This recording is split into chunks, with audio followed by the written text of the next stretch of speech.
Namaskar, Nileshok here. Greetings to all of you on the auspicious day of Krishna Janmashtami. Today is 7th September 2023. And this episode is about the lifetime of Bhagavan Krishna. Now, a number of you may already know that I created a long presentation at Sangam Talks on the scientific biography of Krishna. But that was a longer talk. And I received numerous requests over the last few days asking me to create a short summary summarizing lifetime of Bhagavan Krishna. Not necessarily a biography per se, but from the standpoint of his birth year and his passing away, okay, his leaving the body, which is what I covered in a way in the Sangam talks, but this would be a shorter version of it. So let's begin.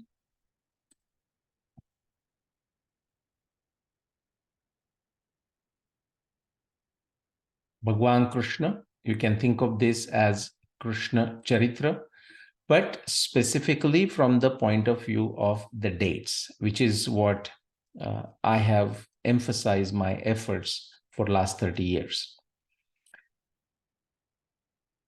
So right at the outset, the answer to many people, because many want to know the specifics like this.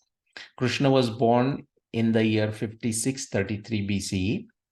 He lived for 107, 108 years and left his body in the year 5525 BCE.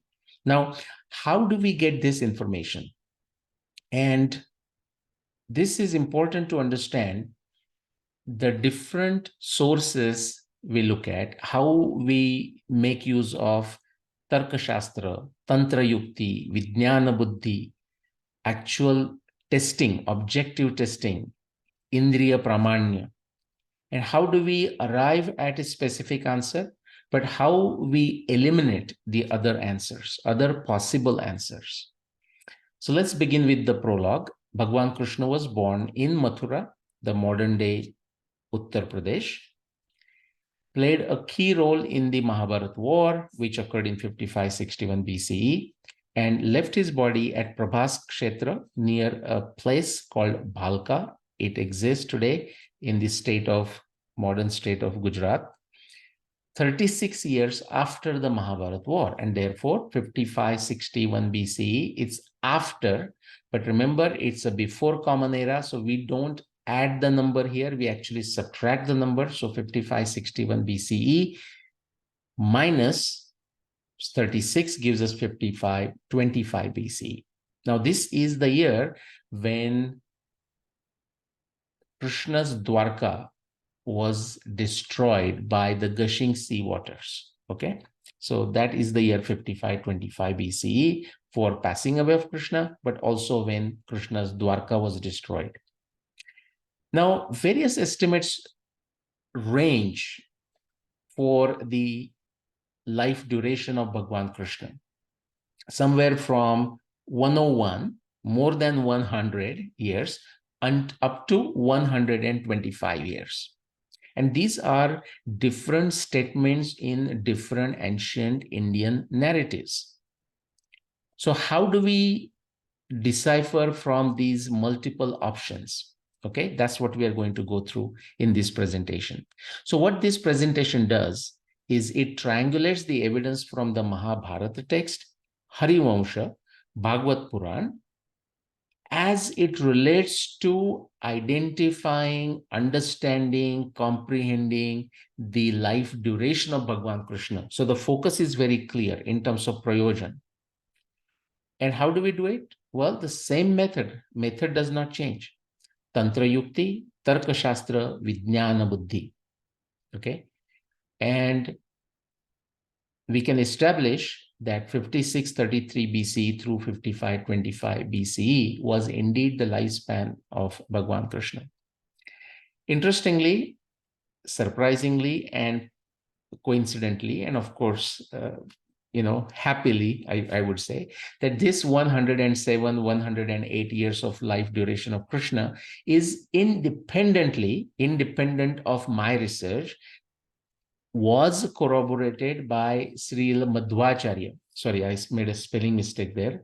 Okay, Madhvacharya, who was a Vaishnava, founder of a Vaishnava Sampradaya, a chief proponent of Dvaita school of Vedanta.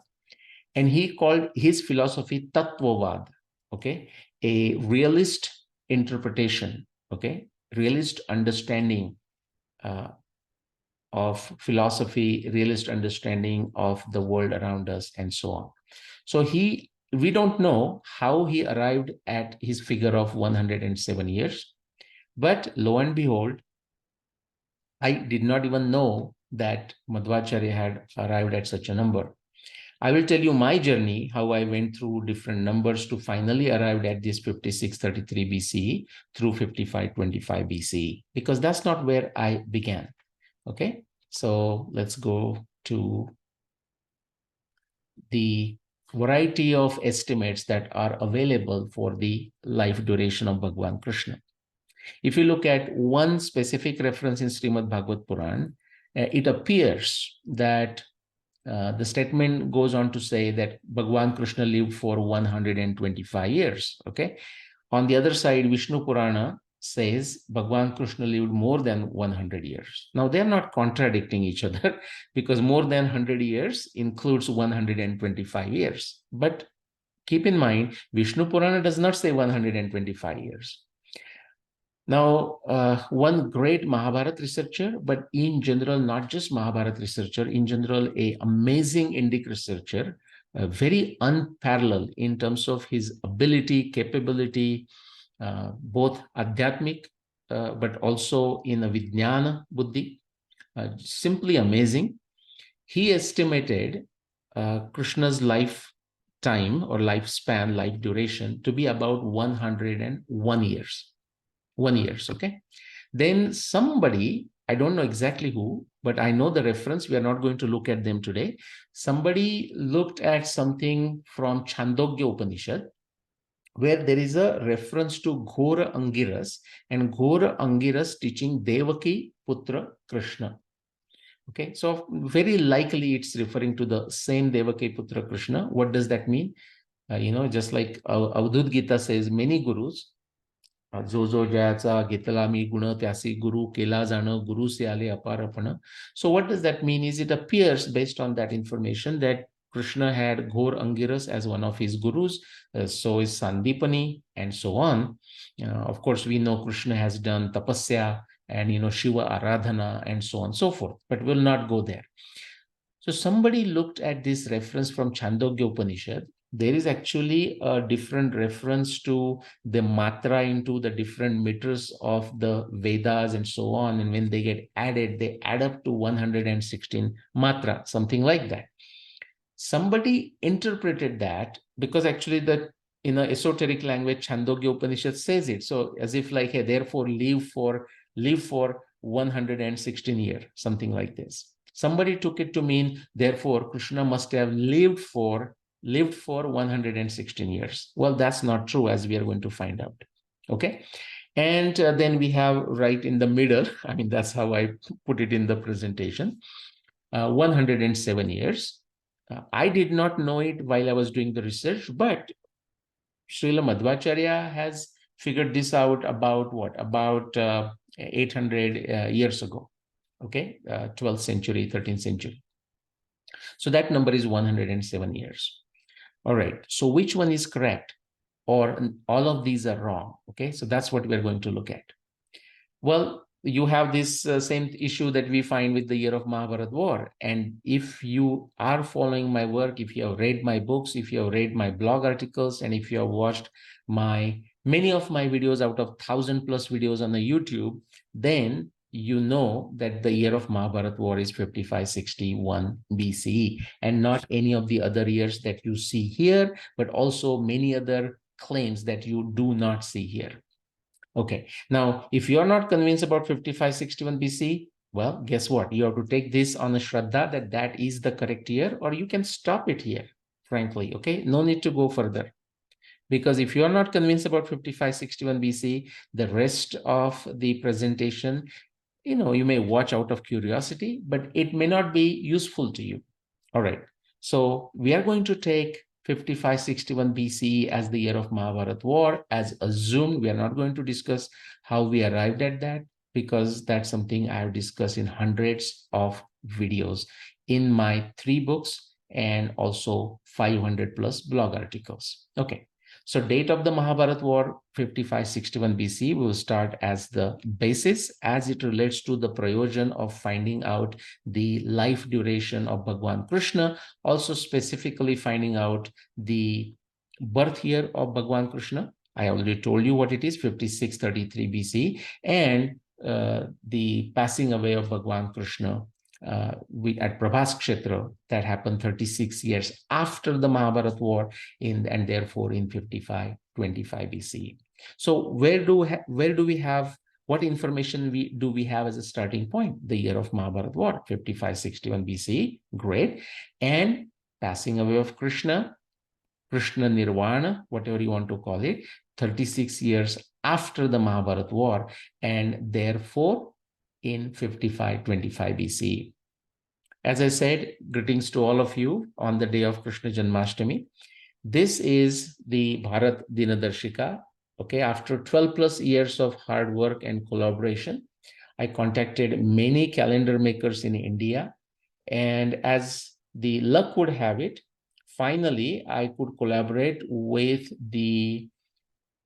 one of the oldest, if not the oldest, living tradition of Panchanga makers in India, Date Panchang, with whom most or many of the Panchanga makers across India, they do a consulting, for their calculation, for validation, when they make their Panchang with the Date Panchang group. So I could collaborate with the Date Panchang. If you are on a Twitter, if you look at the handle @Date Panchang as shown on the screen, you will able to see their updates every day. Okay, so Bharat Dinadarshika, and notice Mahabharat Samvat here, 7584. How did we arrive at that? Well, 5561 plus 2022 or 2023. Okay, and right now it's a 2023. So 2023 plus 5561, that gives you that Mahabharat Samvat 7584. 7 September, this is a Saura date. I'll not go into the details. Weekday, everyone can relate to. Shali Vahan Shaka is here. Okay. And this one here, 2080, that's used as a Vikram somewhat there. And then we have a Ayana, we have which Rutu is there, Saura Masa, as they existed in ancient India, not to confuse with January, February, March, etc. Then Chandra Mas per Amanta calendar reckoning, Chandra Mas per Purnimanta calendar reckoning. We have a Tithi and we have a Nakshatra. This gets updated every morning, 5:30 a.m. India time, okay, for that day. All right, and notice the Nakshatra is Rohini, okay, so it's a Ashtami is the Tithi, Shravana, Krishna Paksha, Shravana, Vadya Ashtami, Nakshatra Rohini. So that's how we are celebrating it. Okay, so Krishna Nirvana we know. The year of the Mahabharat war plus 36 years, 5561 BC plus 36. This is an interesting math. It's a before Common Era. Actually, we subtract 36, we arrive at 5525 BC.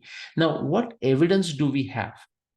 Well, as it relates to actually Krishna Nirvana, we don't have any evidence. But what we do know is that 36 years after the Mahabharat war, Krishna's Dwarka was destroyed by gushing sea waters, like tsunami-like sea waters, flooding sea waters, sea levels rising, okay, and the waters gushing into Dwarka, which was an island essentially, and destroying Dwarka. And that is about the same time Krishna passed away. In fact, just a few days before that or around that, something like this. So we have the year. Now, do we have any archaeology evidence? Okay, yes, we do. It's around the world. Actually, I have 30 specific points around the world. I'm going to just show you few, like 5, 6, 7 points here. Tremendous, amazing archaeology, oceanography evidence around the world. Okay, so we can start wherever we want, but Aceh Banda, the western tip of Indonesia, amazing evidence. And this is amazing. I don't want to go into the details. This is amazing because it shows, it records that first instance of Krishna's Dwarka flooding 7,500 years ago. Something very interesting. This evidence actually shows extremely calm period, no sea level rise, no tsunamis, at least detectable tsunamis, okay, for the time between, say, 3,500 BCE to 1,500 BCE, which means anyone claiming a flooding and destruction of Dwarka during that time, their claim will be falsified, or anyone claiming Mahabharata happening anytime after 3,500 BC and before 1,500 BCE, and of course to our times, frankly, those claims simply are falsified purely by the oceanography archaeology data, because there is no flood, there is no sea level rise, there is no tsunami between 3,500 BC to 1,500 BC. Isn't that amazing? And so this is amazing evidence, thanks to Savitri Mumukshuji. She brought this particular evidence to my attention. Arabian Sea, where the Dwarka is the entire Arabian Sea, and that includes Dwarka, a sudden 15-meter rise right in the middle of 6th millennium BC. What is that middle of 6th millennium BC? 5525 BC. 15 meters rise, sudden rise. Think of this, 15 times 3, approximately 50 feet. Okay, 50 feet increase. Just imagine how crazy that would be. Now, at the same time, if you look at the Black Sea formation, that was formed when gushing seawater, sea level rising through this Gibraltar area, getting into the Mediterranean Sea, through the Aegean Sea here, and going up to Sea of Marmara, and where Istanbul is today. From there, gushing forth into the other side, pouring salt water into a sweet lake, which is now a Black Sea. That Black Sea formation again happened 5525 BC. Amazing scientific evidence, okay, from Columbia geologist. Again, confirming that 5525 BC. Same thing in Caribbean in 5525 BC, 7 different locations, 6.5 plus meter rise, okay? And we can go on and on. Pumpuhar, amazing evidence. Again, that's not the subject today. I have made specific videos and I will encourage you to watch those. All right. And in Great Barrier Reef, the same thing, and same thing with the Dogger Bank, same thing with Maine, east coast of United States. And guess what? 20 plus additional locations around the world. You name a continent, evidence exists for 5525 BC. But let's move on. So that's when Krishna passed away. Okay, Krishna participated into the Mahabharata war in 5561 BCE, and Krishna passed away in 5525 BC near Prabhas-Kshetra, modern-day Gujarat. And the place today, called Bhalka, is basically where, for traditional understanding, this is where Krishna left his body. Okay, all right. So where do we go next?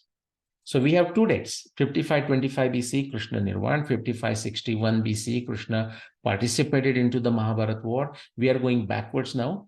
And we have evidence coming from Harivansha, amazing, accurate, precise, testable, empirically testable, scientifically testable evidence from Harivansha. Okay, at the time when Krishna killed Kamsa, and that comes to 5622 BC. How do we arrive at 5622 BC? Well, this is the evidence from Harivansha.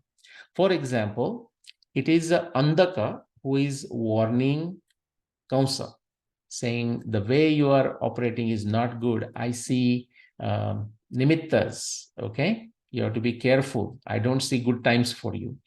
And in that, he describes many astronomy nimitta. He says, Esho Goro Grahaswatim, okay, Ullikhan ke Gabastibi. Okay, a Ghoro Graha, a evil planet, a scary planet. Okay, and this is referring here to Ketu. Okay, I don't know if you can see the line of the moon's orbit cutting here in this area. Even I can't see it right now, but it is there. Okay, you can check it for 5622 BC, the point of Ketu. Okay, the descending node was right here at Swati.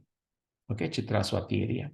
So that is near Swati, that is given. Then just around that time, this is about March March 5622 BC, there was also a solar eclipse. Now, keep in mind, the eclipses are dime a dozen, especially when you're looking at thousands and thousands of years. So that's not such a big deal to verify, but we can verify. Okay, it's a not sufficient condition, but it's a necessary condition. And yes, we can show that. I don't have exact date here. I'll say beginning of March, there was this Grastam Swarabhanu, that is referring to the Rahu, Suryo Diva Naktama Jayata. Okay, so right during the daytime, it felt like a night. That's what it is saying. Okay, it was a very powerful solar eclipse. Then it says, Budhena Paschima Sandhya Vyasa Ghorena Tejasa. Okay, so at the sunset, Paschima Sandhya, that is at the sunset, Mercury could be seen above horizon. So this sun I'm showing below horizon, and still Mercury was separated enough. Forgive me, I was rotating it Mars. Mercury was separated enough away from the sun and could be seen. Okay. Something else. Okay, Vakram Angarakas Chakre Vyaharanti Karadvija. And Mars was going crooked. Now, if you have watched my videos about the dating of Mahabharata war related to the Vakra motion of Jupiter near Nakshatra Shravan or Vakra motion of Mars multiple times, twice. First near Nakshatra Magha and second time near Nakshatra Jeshta and Anuradha. You know what that is. It's a crooked oblique crossing of a planet across this ecliptic, and that's exactly what Mars is doing here. Again, March 5622 BCE. It's right at the ecliptic and is going to go to the north, and the Dvija, Karam Dvija, okay, he's riding on the chariot of two donkeys. Okay, the two donkeys very likely referring to the two stars of Punarvasu, okay, Castor and Pollux. So that's the one. Now, somebody may say, well, you know what? Yeah, these are good, but this can be explained for many other dates and can be explained for some other place, such as Goro Graha can be something else. Or Mars could be doing it in different places, and the two stars can be found, and they could be called Karam Dvija. A solar eclipse can be found. Absolutely true. Now comes the punchline, the Yorker. There is one more reference, fifth reference in Harivansha related to this, exactly in same place, that says Ketuna Dhuma Ketustu Nakshatrani Trayodasha Bharanyadini Binnani Nanu Yanti Nishakaram. Okay, there was a Dhuma Ketu, okay, a comet, and it was so vast, so scary, okay, that it had covered, okay, its apparition had covered the 13 nakshatras. Now, what is Nakshatrani Trayodasha? What is the significance of that? That essentially it was covering the visible sky, okay. Usually, the comet can be seen in its full glory during the sunset or sunrise. I'll not go into the technical astronomy details of why that is so, but take it on a Shraddha, do your research to convince yourself that that is a correct information. And essentially it's saying when it was visible, it was so bright and so big that it was covering all 13 nakshatra. That is the entire visible sky. Why? Because think of the whole circle.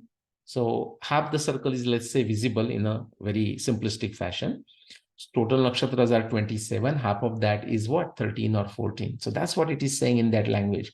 Ketuna dhuma ketostu nakshatrani trayodasha. Something very important.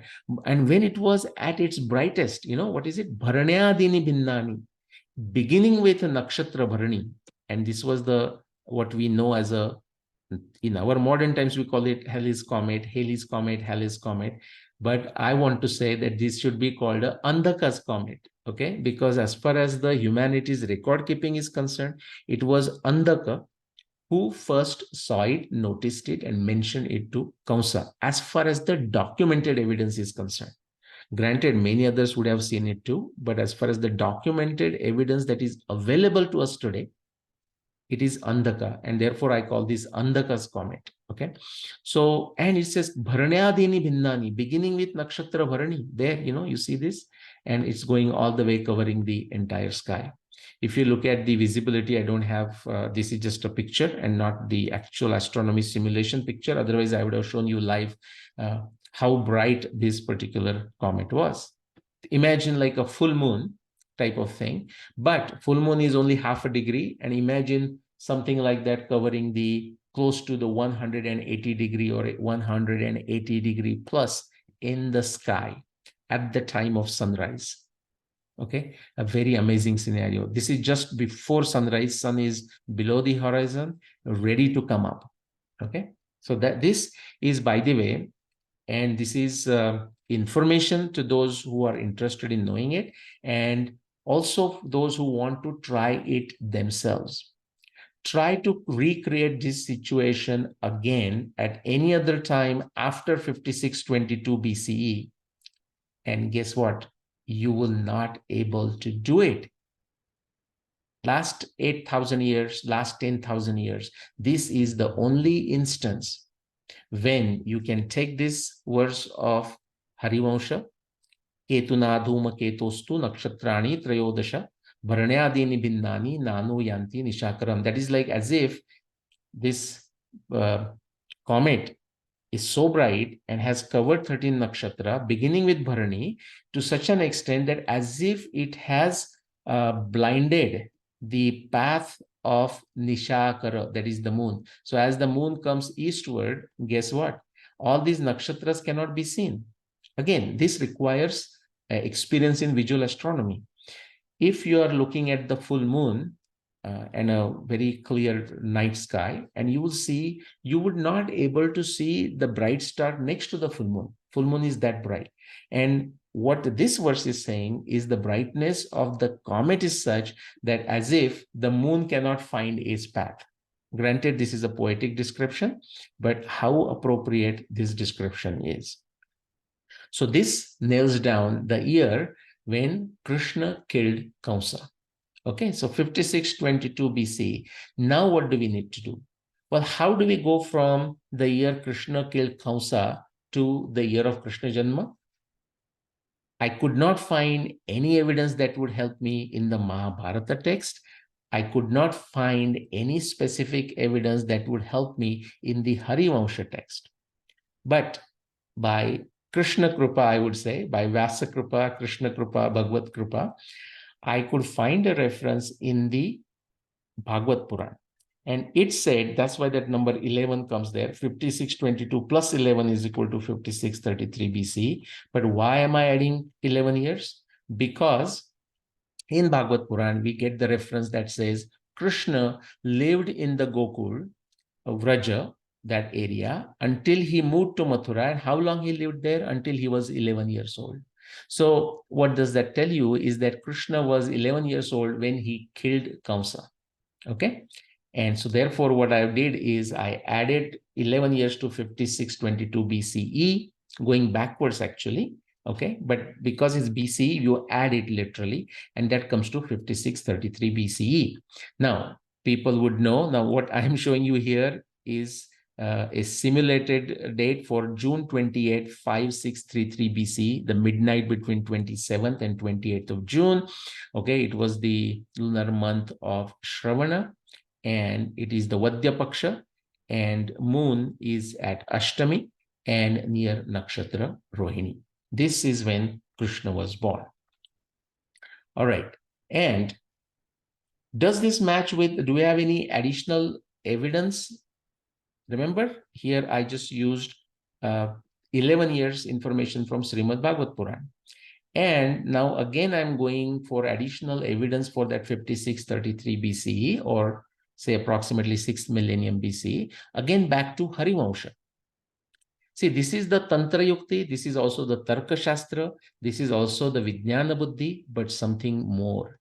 This is also the Viveka Buddhi.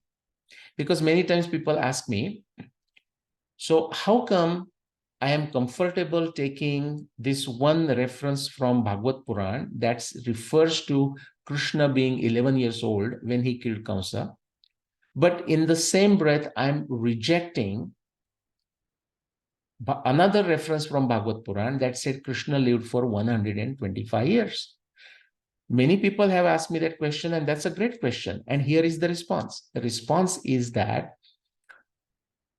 our Grantha many times contain contradictory accounts. They could be deliberate, done in the fashion of Grantham Granthi Tada Chakre Munir Gudam Kutualat, as if like an encrypted fashion to protect from foolish people, protect from people of low intellect, protect from idiotic people. So they will not know what to remove, and just somehow everything survives. But enough information for somebody who is going to follow Tantra Shastra, Tarka Shastra, Tantra Yukti, Vijnana Buddhi, empirical knowledge, with Nyaya Darshana, all our Darshana Shastra, okay, logical method, Viveka Buddhi, he or she will able to find the right answer. But the other answer is, well, we have to find out a way to decide what to take, what to reject. This is using the Viveka Buddhi, what we call the Nirakshira Nyaya. For example, in Valmiki Ramayana, we have two versions of how old how old Ram and Sita were when they got married, how long they lived in Ayodhya, and how old they were when they left for Vanvas. But those both accounts cannot be true, although they occur in the Valmiki Ramayana. And I have shown that how you can look at additional evidence from Valmiki Ramayana and actually decide on one of the two options and why that option is correct. Same thing here. And precisely that reason, 125 is rejected.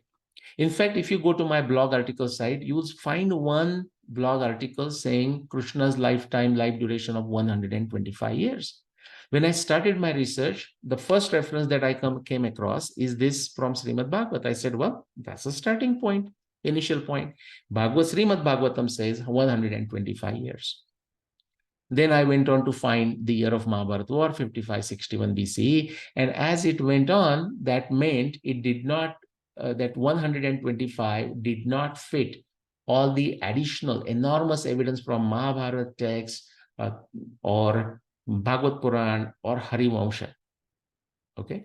And what the other acharyas are saying and so on and so forth. So therefore, we are rejecting it. Rejecting meaning we are not throwing it away. We are not deleting that evidence. We want to keep it. It is there. Somebody thought Krishna lived for 125 years. But based on all the evidence that Tantra Yukti, Tarka Shastra, Vijnana Buddhi, empirical testing, it's telling us that that number is not correct. So yes, you can take something using your Viveka Buddhi, Nirakshira Viveka, okay, and not take another, because that does not make sense. That is a very simple answer. Okay. So that's how we get the birthday and birth year of Krishna, 27-28 June, because right, it's at the midnight, 5633 BCE. We also know when he passed away. Now, I was talking about additional evidence. Going back to 6th millennium BC, that's what, about approximately 8,000 years ago. And I want to show you something without taking too much time of yours. Today, as we celebrate Krishna Janmashtami today on 7th of September 2023, for example, what time of the year is this in terms of the season? Well, it is the first half of Sharat season. 21st September, we will have the middle of Sharat season. So we are in the first half, okay? That is the condition today, and it's the month of Shravan. But guess what? if you go back 8,000 years approximately, and you want to look at the month of Shravan, that is full moon near Nakshatra Shravana, you will find it was, and look at the position of the sun, it was the time of the Grishma season. Okay, the first part of Grishma season, or almost the end of the first part of Grishma season, somewhere there. But let's look at it as a Grishma season, or first part of Grishma season. And here we are at just at the beginning of the Sharad in our times today. So if you want to just ignore it for a simplicity, you can take some portion here, but just for simplicity, ignore it. Then you have the 2 months of Varsha and almost close to 2 months of Grishma season, because remember, there is some time here also. So there has been, due to the astronomy phenomenon known as the precession of the Earth's axis, a shift of about 4 months, 4 lunar months with respect to the season. So Shravan used to be at the first part of Grishma. So it has gone to first part to the second part, then first part of Varsha, second part of Varsha, and now it is at the beginning of a Sharad. Okay, so there is a shift of 4 months. Now, those who know astronomy basics, others have to take it on a Shraddha or read astronomy text, watch 1000+ my talks. Okay, do whatever it takes to understand the pure astronomy knowledge. What does it say? There is a shift of lunar month with respect to the season by 1 month every 2000 years, approximately. So 4 months shifted, okay? The shift of 4 months, every 1 month takes 2000 years. So that's about 8,000 years, as simple as that. But something else, so that I explained. Now, when Krishna was born in the Shravan Vadya Ashtami, okay, it was a Grishma Rutu about 8,000 years ago. And lo and behold, Harivansha has preserved that evidence for us. As Vasudev is taking Krishna, now Bhagavad Puran has a different type of description. And because that does not match with the rest of the evidence, we have to not include it. Just like we rejected 125 years life duration of Krishna, we also reject these descriptions as far as the historical understanding, historical accuracy and precision is concerned. Vasudev taking Krishna and through heavy rain crossing Yamuna and so on. Harivansha narration does not refer to Vasudev crossing the river. And by the way, today you can actually go and look at where Mathura location is and also where Vrindavan location is.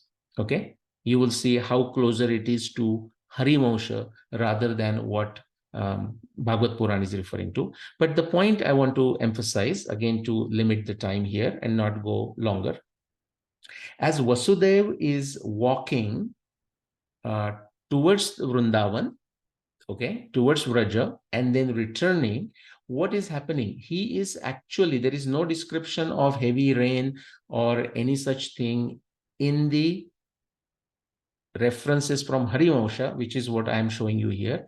But it says Shakata Varta Vipulam, Kantaki Vata Sankulam, okay, Paryante Tva Vrutam Vanyer, blah, blah, blah. But I'll quickly translate it for you. As he was going, he could see cut woods, okay, and stacked at the borders of the towns, borders of the villages as he walked from Mathura to Vrindavan. And something else, there is no heavy rain. Vatsanam ropite, blah, blah, blah, Karisha Kirna Vasudham. Okay, as he was walking, his feet were getting into the dust and also the dried cow dung. Okay, and how did he walk? He did not cross Yamuna. Actually, he says, the way Jagam Viviktena Shitala Nila Sarpina Bahu Udakena Margena Yamuna Tira Gamina. He walked along the bank of Yamuna. Actually, he did not cross Yamuna. Okay, so this evidence from Harivansha also corroborates 5633 BCE, that is the 6th millennium BCE, and Shravan being in the Grishma Rutu, as it should be. if it's going to be 8,000 years ago. And it validates all the evidence from Mahabharata text, Harivansha text, and selective evidence from Bhagavad Puran. That's it, guys. Okay.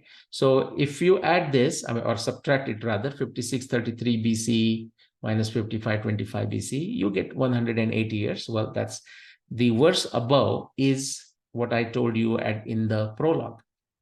Okay. So Srila Madhvacharya in his Mahabharata Tatparya Nirnay, the reference is there. You can go and check it.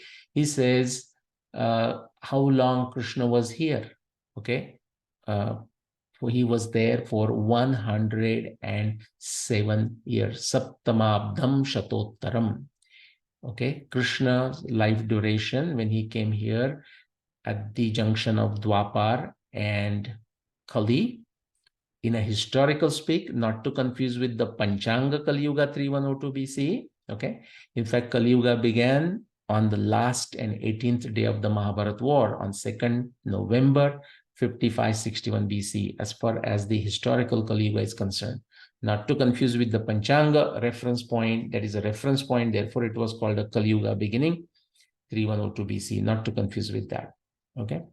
So that's it, 107, and just a very pleasant coincidence, pleasant corroboration.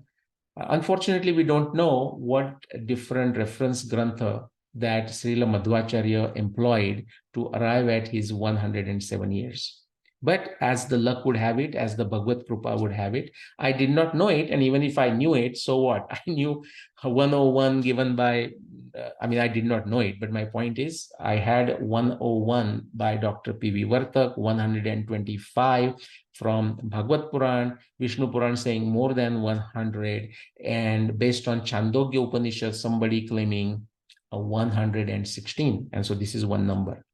But we have amazing evidence from Mahabharata text, Harivansha, and Bhagavad Puran that nails it down in a very precise and accurate fashion to 108 or 107. That's the same numbers.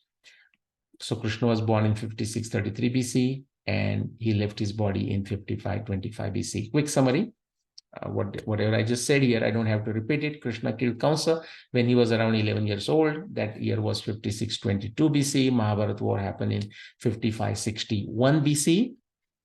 Now you can add and find out how old Krishna was. He was about 71, 72 years. Same age as Arjuna. And we have a validation of that again from a Mahabharata in a different fashion. Okay, that Bhim, and we don't know the exact ages given in the Mahabharata text, but we do know that Bhim and Yudhishthir were elder to Krishna and Nakul and Sahadev were younger, because anytime Krishna comes and meets the five Pandavas, this is the typical scenario that you can see in the Mahabharata described, that Krishna goes and does pays his respects to Yudhishthir, he pays his respect to Bhim, he gives a hug, alingan, okay, that usually is done with the equals as the tradition had it. With Arjun, he gives a alingan to Arjun, hug to Arjun, and Nakul and Sahadev pay respects to Krishna.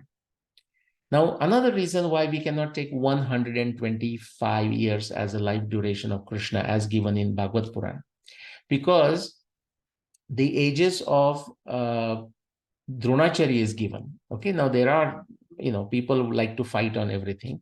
But if you look at the age that is, and therefore I'm not even giving a specific number here because that will begin another fight for no reason. So let people do the digging, let them do some tapasya and then we can discuss. But the age of Drona that is given is such in the Mahabharata text, it would not make sense for Arjuna, who is same age as Krishna, to be a disciple of Drona if we assume 125 years as the total duration of Krishna's life. Okay, so that's another reason, by the way, to also helps us reject 125. Hopefully you found this useful. Okay, and that's it, guys. 45 minutes. Again, greetings to all of you on this auspicious day of Krishna Janmashtami. Namaskar.